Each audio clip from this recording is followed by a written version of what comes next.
is Associate Director of the Colorado Water Center at Colorado State University. She leads the development and implementation of the center's outreach and engagement strategy and specializes in stakeholder engagement and watershed planning and management. Karen previously worked at the University of Florida Water Institute to improve water management in Florida, that doesn't sound easy, through projects related to climate change, agricultural management practices, and freshwater systems. She also worked at the Sonoran Institute for a decade, leading landscape-scale restoration of the Colorado River Delta in Mexico.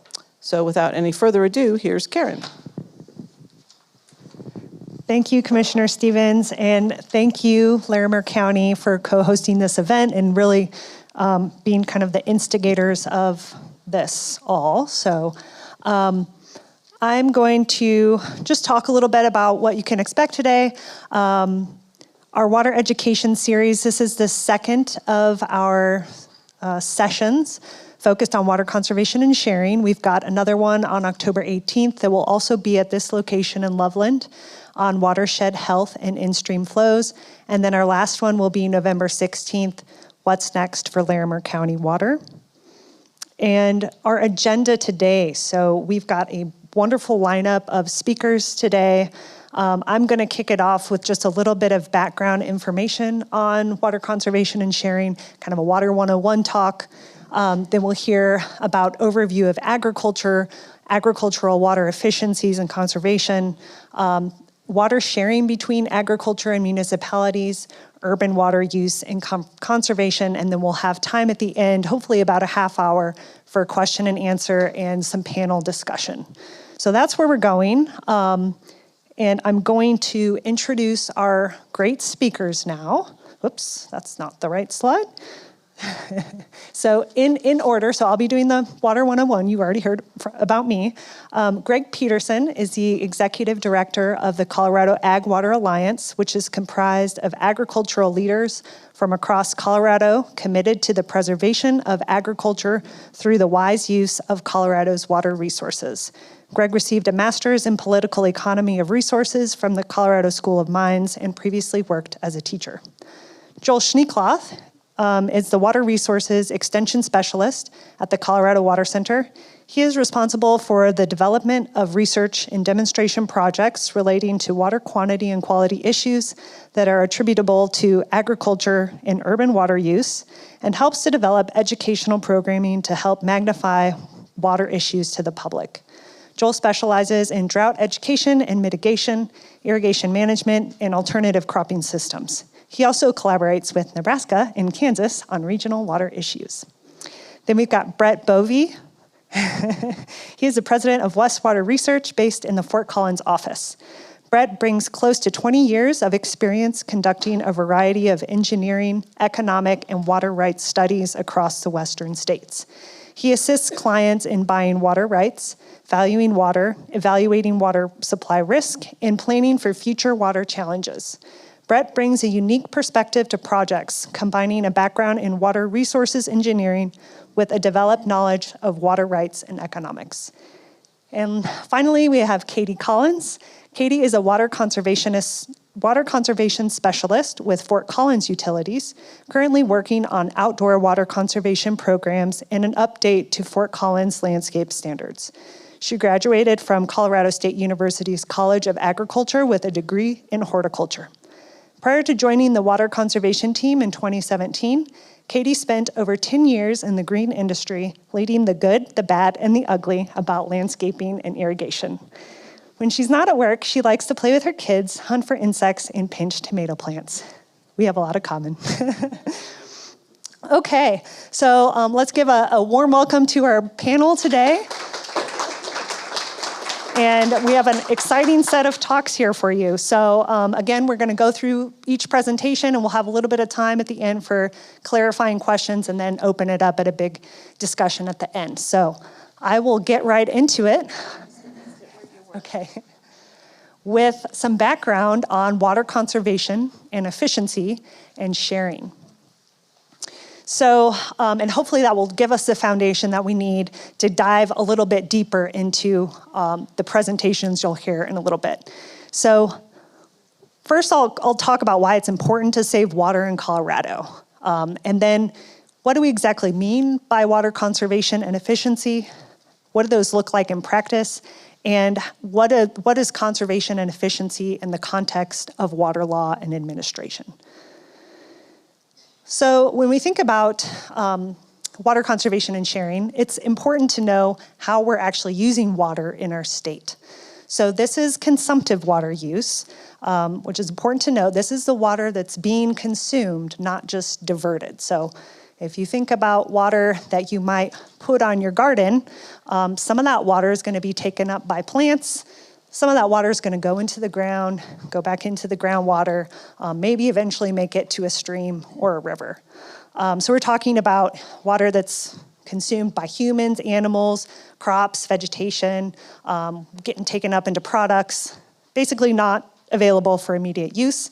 And when we look at that use by sector, 90% is consumed by agriculture, 7% municipalities, and 3% industry. So why is it important to save water in our state? Well, this is a map of the annual average precipitation. You can see on the eastern part of the continental divide, it's a fairly arid region, so we're getting anywhere from 10 to 18 or 20 inches of rain on average per year. That's not a whole lot, and then when we translate that into what it means for our surface water supply, this map shows the major rivers and streams in Colorado. The dark blue lines are the typical wet year flow, and the light blue line is the typical dry year flow. So you can see on the eastern part of the continental divide, there's a lot of white space compared to the western part of the continental divide. And we just don't have a ton of surface water flows coming to this part of the state due to that aridness of our region and the lack of significant precipitation. So the issue comes with 90% of our population lives on the eastern part of the continental divide, and 80% of our water falls on the western part of the divide. So it becomes important to conserve all that precious water. Then when you throw in things like climate change, this graph shows the observed and projected average annual temperature in Colorado from 1950 to 2070. So you can see here, and I don't know if I'll be able to do this, there we go. This is where we are presently, so we're already at about 2 degrees Fahrenheit above kind of the average over the longer term. By 2050, a normal year in Colorado is expected to be 3 degrees higher than it was in 2012. Now, what this means when we think about our water supply, if you imagine irrigating crops on a day that's 95 degrees, you might need to use a little bit more water than on a day if it's 85 degrees. If you think about forest up in our headwaters, where all snow and rain is hitting in those nice mountains that we have, vegetation, when it's hotter, it has to use more water. It needs more water, and that's gonna leave less water flowing down in our streams, less water available for our urban and agricultural uses. So despite, even if there are no changes in the amount of precipitation that we actually get, these changes in temperature will have a significant impact on our water supply. Then when you add in the factor of increasing population and growth all along the Front Range, you can see Larimer County is up here. It's one of the red counties. That means it's gonna have greater than 100,000 population change from 2020 to 2050. That just adds increasing strain to our water supply as well. You add more people, probably gonna need more water. Hence the need for water conservation and efficiency. And I'm just gonna talk through what these terms mean and what they look like in practice. So water conservation refers to the beneficial reduction in water loss, waste, or use. So it's essentially anything that's designed to reduce the overall amount of water that we're using. If you think about when you're taking a shower, you might turn off the water when you wash your hair, or you just take a shorter shower. That's water conservation. If you're doing your laundry, maybe you wait until you have a really big load, you wash your laundry less frequently. Same with your dishes. Maybe you wait until your dishwasher's full, and then you do a load. When we look at water efficiency, this is the minimization of the amount of water used to accomplish something. So, and it's usually done with higher tech products or fixtures. So if we go back to our shower example, not only are we doing water conservation by taking shorter showers, maybe if we have a low flow shower head, we're actually using less water every time we turn on that water. So that's efficiency. Same thing with high efficiency dishwashers, low flow toilets, etc. Okay, now when we get to conservation and efficiency in agriculture, it takes on a little more nuanced meaning. And Joel and Greg, I'm sure, will help explain this a little bit better than I can, but just an overview. So water conservation in agriculture, this is talking about field scale reduction of crop water consumptive use. So that's the water that's being taken up by plants and used by the plants to grow. Now, if you apply, let's say you have a cornfield and you're flood irrigating it, let's say you want to reduce your crop water consumptive use and you just reduce the amount of water that you're applying to that crop, well, you're gonna get a reduction in yield. So it's gonna damage your yield. You're gonna reduce your water consumptive use, but you're also gonna damage your yield. Another way of reducing your consumptive use is just fallowing your field or planting alternative crops that are gonna use less water. When we talk about efficiency in agriculture, this is decreasing water loss at a field or farm scale, while hopefully maintaining or increasing that yield. So again, if you think about a cornfield and you're flood irrigating it, some of that water is being taken up by the plant. A lot of that water is going down into the ground and going into the groundwater table, maybe eventually making it back to a stream. If you implement a sprinkler or a drip irrigation system, you are more efficiently applying the water to that field. You're using less water, but it's still, the crop is able to get the same amount of water. It's still taking up the same amount of water. It's not significantly changing the consumptive use, but you're reducing that water loss that's going back as return flows to the system. And like I said, Joel is going to talk about that more.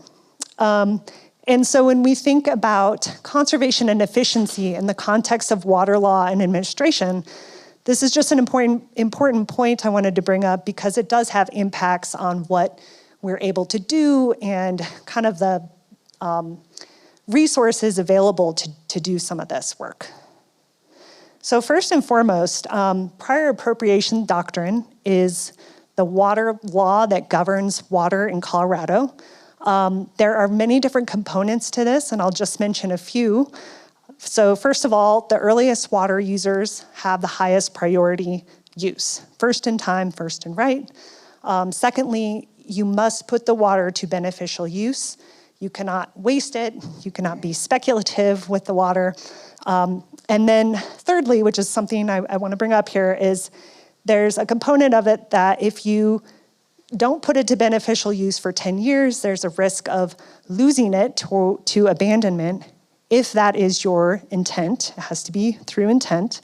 There's a little bit of misconception with this component of it because let's say you're, again, irrigating that corn crop and you're flood irrigating it, you want to switch to a sprinkler system. And you think, if I start using less water, maybe I'll lose my water rights because I'm going to be using less water for a long time. But the water rights are actually based on consumptive water use, historical consumptive water use. So if you change your irrigation system, it should not significantly affect your water consumptive use of the crop. In fact, your consumptive use might actually go up if you change to an efficient system. So just want to point that out. In 1991, we had the Colorado Water Conservation Act, and then a lot of subsequent legislation that was essentially developed to promote urban water efficiency and conservation. So we have things like the water conservation plans being developed by different municipalities. We have things like gray water use being legal, different things to help urban water users become more efficient. 2015, we had the first state Colorado plan adopted. And just this year, we had an update of that plan. So we have the now 2023 Colorado Water Plan, and just provides kind of a roadmap for doing better water management, including a lot of conservation and efficiency measures. And then lastly, just want to point this one out as it relates to water conservation. So in 2016, rainwater harvesting was made legal in Colorado. There's a 2-barrel limit. And again, this just highlights the importance of that return flow aspect in our system. Beforehand, it was illegal to collect rainwater because essentially any of that rainwater you're collecting, that's someone else's water that goes downstream. But it was, through pilot projects and other projects, this was eventually made legal in 2016, although there is a limit on how many barrels you can have. So with that, I will stop. Hopefully that gave you a nice quick overview of what we're going to be talking about. I do highly recommend the Water Education Colorado Citizens Guide to Colorado Water Conservation. It's available online, it's free, has all of the background information you might ever want to know about water conservation in our state. And I will stop and take any questions if we have time. We only have one mic, so you'll have to take questions from there. Again, I know a lot of the topics that Karen touched, we're going to hear a little bit more about later, but if you have any clarifying questions you want to ask now, to Karen, this is your shot. There's one down there. Hold on.